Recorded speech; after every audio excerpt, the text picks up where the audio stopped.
최근 유명 배우들이 1인 기획사를 세웠다가 최대 200억 원의 세금 폭탄을 맞았다는 뉴스 다들 보셨죠? 그런데 이상하게도 유명 아이돌 가수들은 이런 1인 법인 탈세 논란에서 쏙 빠져 있습니다. 대체 왜 그럴까요? 단순히 운이 좋아서가 아닙니다. 정답은 바로 연습생 시절에 있습니다. 국세청은 실체 없이 이름만 있는 껍데기 법인을 가장 싫어하는데요. 아이돌은 다릅니다. 연습생 시절부터 트레이닝, 숙소, 앨범 제작 등 회사가 막대한 자본과 인력을 쏟아붓기 때문이죠. 즉 국세청이 작정하고 털려고 해도 세무서조차 이 회사는 진짜 실체가 있고 돈을 쓴 게 맞네 라며 비용을 100% 인정해 줄 수밖에 없는 겁니다. 과연 국세청이 인정하는 가짜 법인과 진짜 법인의 결정적 차이는 무엇일까요? 대표님, 100억 벌면 세금이 무려 50억입니다. 이래서 유명 연예인들이 1인 기획사를 세웠다가 적게는 수십억, 많게는 200억의 세금 폭탄을 맞았다는 뉴스 최근 많이 보셨죠? 그런데 이상하지 않습니까? 강남의 진짜 부자들은 똑같이 가족법인을 세워서 수십억 원을 합법적으로 절세하고 심지어 자녀에게 세금 한 푼 없이 부를 물려주고 있습니다. 연예인들의 1인 기획사는 탈세라며 털리는데 컨설팅에서 말하는 가족법인은 왜 합법적 절세이자 가업승계의 마법이라고 불릴까요? 사업을 하시거나 소득이 높은 크리에이터, 프리랜서분들 매년 5월 종합소득세 신고 때마다 한숨 나오시죠. 현행법상 개인소득이 10억 원을 초과하면 지방세를 포함해 무려 49.5%의 세금을 내야 합니다. 내가 번 돈의 절반이 날아가는 겁니다. 그래서 주변에서 이런 유혹을 많이 받으셨을 겁니다. 대표님, 법인 세우시죠. 법인세는 최고가표 3천억이 넘어도 25%밖에 안 됩니다. 보통은 10에서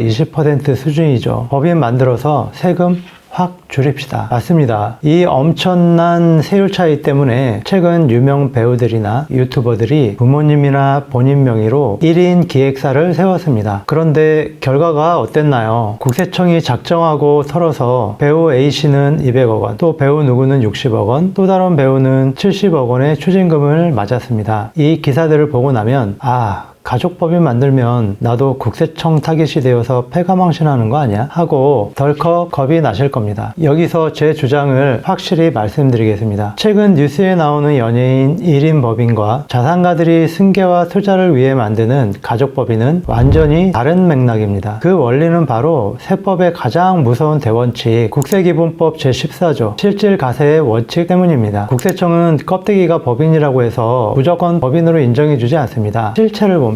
연예인의 활동을 한번 생각해 볼까요? 연기나 노래 같은 활동은 그 사람 개인만이 할 수 있는 일신전속적인 성격이 강합니다. 기획사 법인이 대신 연기를 해줄 수는 없죠. 그런데 별다른 직원도 없고 사무실도 부모님 장어집으로 등록해 놓은 페이퍼 컴퍼니가 연예인이 번 수백억을 법인 매출로 쏙 가져갑니다. 국세청이 볼 때는 어떨까요? 이건 법인이 돈을 번 게 아니라 세금을 줄이려고 법인 껍데기만 씌워놓은 소득 분산 꼼수다 라고 판단하는 겁니다. 하지만 우리가 컨설팅에서 말하는 진짜 가족법인은 다릅니다. 아버지가 모은 돈으로 법인을 세워서 그 법인 명의로 꼬마 빌딩을 사서 임대업을 하거나 주식 투자를 합니다. 여기서는 법인이 주체가 되어 자산을 소유하고 경제활동을 합니다. 개인이 몸으로 뛰어서 버는 돈을 빼돌리는 게 아니라 합법적으로 자본이 자본을 버는 구조를 만드는 것이죠. 그렇다면 합법적인 가족법인은 어떻게 가업승계와 절세의 지렛대가 될까요? 가장 큰 근거는 주주 구성의 분산과 배당에 있습니다. 하나 들어보죠. 대표님 혼자 100% 지분을 가진 법인에서 3억 원을 배당받으면 소득세만 약 7,700만 원이 나옵니다. 그런데 부모님, 자녀 2명 등 총 4명으로 지분을 25%씩 똑같이 쪼갠 가족법인이라고 가정해 보겠습니다. 똑같이 3억을 배당해도 1인당 받는 돈이 1억 원 이하로 쪼개집니다. 배당소득세 구조상 2천만 원까지는 15.4%로 끝나고 이중 과세 조정을 거치면 1억을 받아도 실효세율은 15.4% 수준으로 뚝 떨어집니다. 여기서만 수천만 원이 절세되죠. 더 기가 막힌 건 상속증여세법상의 특정 법인 증여의제 예외 규정입니다. 부모가 자녀의 법인에 무상으로 자산을 주거나 돈을 무이자로 빌려줘도 자녀 1인당 얻는 증여이제 이익이 연간 1억 원 미만이라면 증여세를 한 푼도 내지 않습니다. 부모가 자녀법인에 약 21억 7천만 원까지 무이자로 돈을 빌려줘도 법정 이자율로 계산한 이익이 1억 원 미만이라서 증여세가 면제됩니다. 이렇게 조달된 시드머니로 자녀법인은 부동산을 사거나 부모 회사의 주식을 사들이며 합법적인 가업승계를 이뤄내는 겁니다. 이것이 바로 국세청도 인정하는 합법의 영역입니다. 여기서 이런 반론이 나올 수 있습니다. 아니 아무리 그래도 결국 세금 적게 내려고 꼼수 쓰는 건 똑같지 않습니까? 국세청이 우리 가족법인도 연예인들처럼 세무조사 나와서 털어버리면 어떡합니까? 예, 맞습니다. 1인법인이든 가족법인이든 선을 넘는 순간 국세청의 표적이 됩니다. 실제로 국세청은 가짜 법인을 잡아내기 위해 세무조사 전담반을 무려 3배나 늘려서 끝까지 추적하고 있습니다. 최근에도 국세청이 작정하고 38명을 털었는데 여기에 엄청난 반전이 숨어 있습니다. 자, 이제부터 집중하셔야 합니다. 세금을 줄여보겠다고 가족법인을 만들었습니다. 그런데 법인에 돈이 쌓이니까 내 돈 같죠. 법인카드로 자녀 해외 유학 비용을 결제하고 와이프 명의로 포르쉐 캠핑카 뽑아서 법인 경비로 전액 처리합니다. 심지어 회사에 출근도 안 하는 대학생 아들에게 월 500만 원씩 인건비를 줍니다. 국세청은 바보가 아닙니다. 국세청이 이런 법인 자금의 사적 유용을 적발하면 어떻게 될까요? 아, 대표님 몰랐군요. 세금 다시 내세요 하고 끝날까요? 절대 아닙니다. 우선 비용 처리했던 것들이 전부 부인되고 그 돈은 대표가 몰래 빼간 돈으로 간주되어 엄청난 소득세가 다시 부과됩니다. 더 무서운 건 가산세와 형사처벌입니다. 단순 착오가 아니라 허위 인건비나 장부 조작 같은 사기적 행위로 걸리면 일반 가산세가 아니라 무려 40%의 부당 과소신고 가산세가 붙습니다. 납부지연 가산세까지 합치면 추징액은 원래 낼 세금의 2배에 육박합니다. 이게 끝일까요? 허탈한 세액이 연간 5억 원을 넘어가면 특정범죄가중처벌법 특가법이 발동됩니다. 5억 이상이면 3년 이상의 징역, 10억 이상이면 무기 또는 5년 이상의 징역형에 처해집니다. 게다가 토탈 세액의 최대 5배까지 벌금이 병과되죠. 자녀에게 불을 물려주려다가 감옥에 가고 전 재산을 벌금으로 뺏길 수 있다는 뜻입니다. 껍데기만 법인인 구조는 절세가 아니라 범죄가 될 수 있습니다. 그렇다면 이 무시무시한 세금 폭탄과 감옥행을 피하면서 법인의 혜택만 온전히 누릴 대안은 무엇일까요? 해답은 명확한 실체와 정당한 거래에 있습니다. 첫째, 법인의 실체를 완벽하게 갖추셔야 합니다. 서류상 주소, 공유 오피스나 부모님 집으로 해두면 안 됩니다. 실제 업무를 보는 독립된 사무실을 임대하고 만약 1인 기획사라면 로드 매니저, 편집자 등 실제 업무를 수행하는 직원의 고용 실질과 4대 보험 가입 내역을 남겨야 합니다. 계약의 주체도 개인이 아니라 법인 명의로 체결해야만 증을 취할 수 있습니다. 둘째, 영어권이나 지식재산권의 이전은 반드시 감정평가를 받으셔야 합니다. 개인 유튜버나 크리에이터가 채널을 법인으로 넘길 때 그 가치를 마음대로 영원으로 넘기면 국세청이 편법 증여로 봅니다. 일반 중소기업도 마찬가지입니다. 상속 증여세법상의 보충적 평가 방법이나 전문 감정평가 법인을 통해서 영어권, 특허권 등을 객관적으로 평가받아 정당한 대가를 지불하고 양도해야 합니다. 영어권은 세법상 60% 필요 경비가 인정되기 때문에 이를 활용하면 합법적인 절세 효과도 누릴 수 있습니다. 셋째, 법인 자금과 개인 자금을 철저히 분리하세요. 법인카드는 제발 업무용으로만 쓰시고 법인 돈을 빼낼 때는 반드시 합법적인 급여, 상여, 배당, 그리고 장기 근속에 따른 퇴직금 제도를 활용해서 최종 실효세율을 낮추는 로드맵을 짜야 합니다. 정리하겠습니다. 연예인들의 1인 기획사 세무조사 논란은 실체 없는 껍데기 법인을 이용한 소득 분산을 국세청이 타격한 결과입니다. 하지만 자산의 운용과 재투자를 목적으로 제대로 된 실체를 갖춘 가족법인은 여전히 가장 강력한 가업승계와 절세의 무기입니다. 가족법인 잘 쓰면 대대손손 부를 지켜주는 방패가 되지만 잘못 쓰면 모든 것을 앗아가는 독배가 됩니다. 사업 구조를 바꾸고 싶으시다면 단편적인 세율 차이만 보지 마시고 반드시 세무, 법률 전문가와 함께 구체적인 계약 구조와 증빙을 설계하시길 바랍니다. 오늘 영상이 대표님의 소중한 자산을 지키는 데 도움이 되셨다면 구독과 좋아요, 알림 설정 부탁드립니다. 다음 시간에도 대표님의 지갑을 지켜드릴 강력한 정보로 찾아오겠습니다. 감사합니다.